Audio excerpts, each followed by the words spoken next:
Hi friends, welcome back to my channel.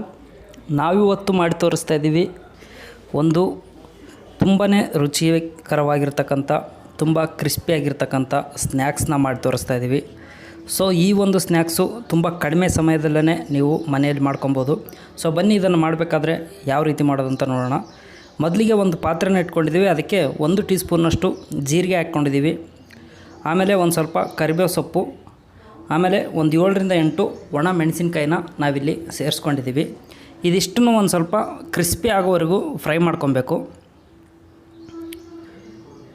So ಸುಮಾರು ಒಂದು 2ರಿಂದ 3 ನಿಮಿಷ ಫ್ರೈ ಆದಮೇಲೆ ಇವಾಗ ಕ್ರಿಸ್ಪಿ ಆಗಿದೆ. ಸೊ ಈ ರೀತಿ ಕ್ರಿಸ್ಪಿ ಆಗಿರ್ತಕ್ಕಂಥದ್ದನ್ನು ನಾವು ಒಂದು ಮಿಕ್ಸಿ ಜಾರಿಗೆ ಸೇರಿಸ್ಕೊಂಡು ಇದನ್ನು ಮೊದಲಿಗೆ ಒಂದು ಸ್ವಲ್ಪ ಈ ರೀತಿ ಸಣ್ಣಕ್ಕೆ ಮಿಕ್ಸಿ ಮಾಡ್ಕೊಂಬಂದಿದ್ದೀವಿ. ಈ ರೀತಿ ಆದಮೇಲೆ ಅದಕ್ಕೆ ನಾವು 1 ಬೌಲ್ನಷ್ಟು ಶೇಂಗಾ ಬೀಜನ ಸೇರಿಸಿದ್ದೀವಿ. ಅರ್ಧ ಬೌಲ್ನಷ್ಟು ಪುಟಾಣಿನ ಇದಕ್ಕೆ ಆ್ಯಡ್ ಮಾಡ್ಕೊಂಡಿದ್ದೀವಿ. ಇದಿಷ್ಟನ್ನು ಇವಾಗ ನುಣ್ಣಗೆ ರುಬ್ಕೊಂಬರೋಣ.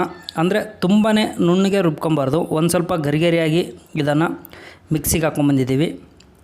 ಸೊ ಇವಾಗ ಇದಕ್ಕೆ 1 ಕಪ್ನಷ್ಟು ಅಕ್ಕಿ ಹಿಟ್ಟನ್ನು ಸೇರಿಸಿದ್ದೀವಿ. ಅರ್ಧ ಕಪ್ನಷ್ಟು ಚಿರೋಟಿ ರವೆನ ಇದಕ್ಕೆ ಆ್ಯಡ್ ಮಾಡಿದ್ದೀವಿ.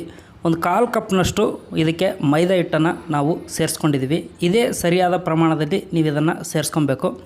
ಆಮೇಲೆ 1 ಟೀ ಸ್ಪೂನಷ್ಟು ಬಿಳಿ ಎಳ್ಳನ್ನು ಸೇರಿಸಿದ್ದೀವಿ. ಆಮೇಲೆ ಒಂದು ಸ್ವಲ್ಪ ಎಣ್ಣೆನ ಬಿಸಿ ಮಾಡಿಬಿಟ್ಟು ಇದಕ್ಕೆ ಸೇರಿಸ್ಕೊಂಡಿದ್ದೀವಿ, 1-2 ಟೀ ಸ್ಪೂನಷ್ಟು ಎಣ್ಣೆನ.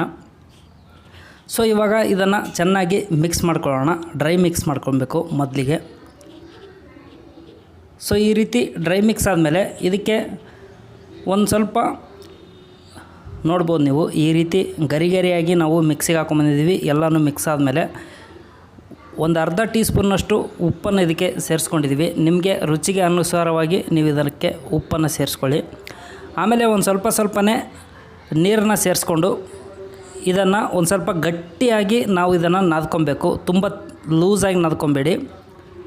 ಸೊ ಆದಷ್ಟು ಗಟ್ಟಿಯಾಗಿರಬೇಕು. ನೀವು ಪಾನಿಪೂರಿ ಅದು ಮಾಡಿದರೆ ಅದಕ್ಕೆ ಯಾವ ಪ್ರಮಾಣದಲ್ಲಿ ನಾವು ನಾದ್ಕೊಂಡಿರ್ತೀವೋ ಹಿಟ್ಟು, ಆ ಒಂದು ಅದಕ್ಕೆ ಇದನ್ನು ನಾದ್ಕೊಬೇಕು. ನೋಡ್ಬೋದು ನೀವು ಇವಾಗ ಇಷ್ಟೊಂದು ಗಟ್ಟಿಯಾಗಿ ನಾವು ಇದನ್ನು ನಾದ್ಕೊಂಡಿದ್ದೀವಿ. ಈ ರೀತಿ ನಾದ್ಕೊಂಡಾದ್ಮೇಲೆ ಒಂದು ಸ್ವಲ್ಪನೇ ನಾದಿರ್ತಕ್ಕಂಥ ಹಿಟ್ಟನ್ನು ತೊಗೊಂಡ್ಬಿಟ್ಟು ಈ ರೀತಿ ತೆಳ್ಳಗೆ ಕೈಯಲ್ಲೇ ನೀವು ಮಾಡ್ಕೊಬೋದು. ಸೊ ನೋಡ್ಬೋದು ನೀವು. ಸೊ ಈ ರೀತಿ ಹಿಟ್ಟನ್ನು ತೊಗೊಂಡು ಚೆನ್ನಾಗಿ ಪ್ರೆಸ್ ಮಾಡಬೇಕು. ಸೊ ನೋಡಿ, ಈ ರೀತಿ ಪ್ರೆಸ್ ಮಾಡಿದರೆ ಸಾಕು.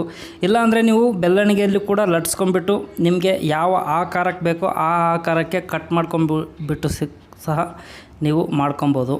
ಸೊ ನೋಡಿ, ಇವಾಗ ನಾವು ನಿಪ್ಪಟ್ಟು ಇರುತ್ತಲ್ವ, ಆ ಒಂದು ನಿಪ್ಪಟ್ಟಿನ ರೀತಿಯಲ್ಲಿ ಈ ಒಂದು ಸ್ನ್ಯಾಕ್ಸ್ನ ಮಾಡಿಬಿಟ್ಟು ತೋರಿಸ್ತಾ ಇದ್ದೀವಿ. ಸೊ ನೋಡ್ಬೋದು. ಇನ್ನೊಂದು ಸಲ ಬೇಕಿದ್ದರೆ ನೋಡಿ, ಈ ರೀತಿ ಕೂಡ ನೀವು ಪ್ರೆಸ್ ಮಾಡಿಬಿಟ್ಟು ಮಧ್ಯದಲ್ಲಿ ಒಂದು ಸ್ವಲ್ಪ ಪ್ರೆಸ್ ಮಾಡಿದರೆ ತುಂಬ ಈಸಿ ಆಗುತ್ತೆ. ಇದು ಬೆಲ್ಲಣಿಗೆಯಲ್ಲಿ ಲಟ್ಸ್ಕೊಳ್ಳೋದಕ್ಕಿಂತಲೂ ತುಂಬ ಈಸಿ ಆಗುತ್ತೆ. ಎಲ್ಲೂ ಒಡೆಯೋದಿಲ್ಲ, ತುಂಬಾ ಚೆನ್ನಾಗಿ ಬರುತ್ತೆ, ತುಂಬ ಗಟ್ಟಿಯಾಗಿ ಬರುತ್ತೆ. ಈ ರೀತಿ ಪ್ರೆಸ್ ಮಾಡೋದ್ರಿಂದ ನಮಗೆ ಫ್ರೈ ಮಾಡಬೇಕಾದ್ರೆ ಕ್ರಿಸ್ಪಿನೆಸ್ ಕೂಡ ಬರುತ್ತೆ. ಸೊ ಹಾಗಾಗಿ ನಾವು ಎಲ್ಲನೂ ಲಟ್ಸ್ಕೊಂಡಿದ್ದೀವಿ. ಇವಾಗ ನೋಡ್ಬೋದು, ಒಂದು ಎಣ್ಣೆ ಕೂಡ ಕಾಯಕ್ಕಿಟ್ಟಿದ್ವಿ. ಎಣ್ಣೆ ಕೂಡ ಬಿಸಿಯಾಗಿದೆ. ಎಣ್ಣೆ ಬಿಸಿ ಆದಮೇಲೆ ಒಂದೊಂದಾಗೇ ಇದಕ್ಕೆ ಬಿಡೋಣ. ನಾವು ತುಂಬ ಇದಕ್ಕೆ ಎಣ್ಣೆನ ಬಿಸಿ ಮಾಡಬಾರ್ದು. ಸೊ ಆದಷ್ಟು ಮೀಡಿಯಮ್ ಫ್ಲೇಮಲ್ಲಿ ಇಟ್ಕೊಂಡ್ಬಿಟ್ಟು ಇದನ್ನು ನಾವು ಫ್ರೈ ಮಾಡ್ಕೊಬೇಕು. ಆವಾಗಲೇ ಒಳಗಡೆ ಎಲ್ಲ ಚೆನ್ನಾಗಿ ಫ್ರೈ ಆಗುತ್ತೆ, ಆಮೇಲೆ ಕ್ರಿಸ್ಪಿಯಾಗಿ ಬರುತ್ತೆ. ಯಾಕೆಂದರೆ ಒಂದು ಸ್ವಲ್ಪ ದಪ್ಪ ಇರೋದ್ರಿಂದ ನೋಡ್ಕೊಂಬಿಟ್ಟು ಇದನ್ನು ಫ್ರೈ ಮಾಡ್ಕೊಳ್ಳಿ.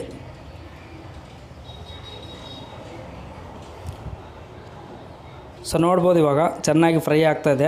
ಸುಮಾರು ಒಂದು 10 ನಿಮಿಷನಾದರೂ ಇದನ್ನು ಫ್ರೈ ಮಾಡಬೇಕು. ಆವಾಗಲೇ ಕ್ರಿಸ್ಪಿಯಾಗಿ ಬರುತ್ತೆ, ರುಚಿಯಾಗಿ ಬರುತ್ತೆ, ತಿನ್ನಬೇಕಾದ್ರೆ ಅಷ್ಟೇ ಸ್ವಾದಿಷ್ಟವಾಗಿರುತ್ತೆ. ಸೊ ನೋಡ್ಬೋದು ಇವಾಗ ಕಲರ್ ಎಷ್ಟೊಂದು ಚೆನ್ನಾಗಿ ಚೇಂಜ್ ಆಗಿದೆ ಅಂತ. ಸೊ ಈ ರೀತಿ ಮಾಡ್ಕೊಂಡ್ರೆ ಆಯಿತು. ನೋಡ್ಬೋದು ಎಷ್ಟೊಂದು ಕ್ರಿಸ್ಪಿಯಾಗಿ ಬಂದಿದೆ.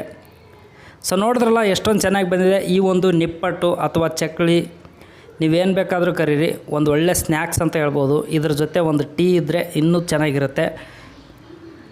ಸೊ ನೀವು ಕೂಡ ಈ ಒಂದು ಸ್ನ್ಯಾಕ್ಸ್ನ ಮನೆಯಲ್ಲಿ ತುಂಬ ಸಿಂಪಲ್ಲಾಗಿ ಮಾಡ್ಕೊಳ್ಳಿ. ತುಂಬ ಅಂದರೆ ತುಂಬ ರುಚಿಯಾಗಿರುತ್ತೆ.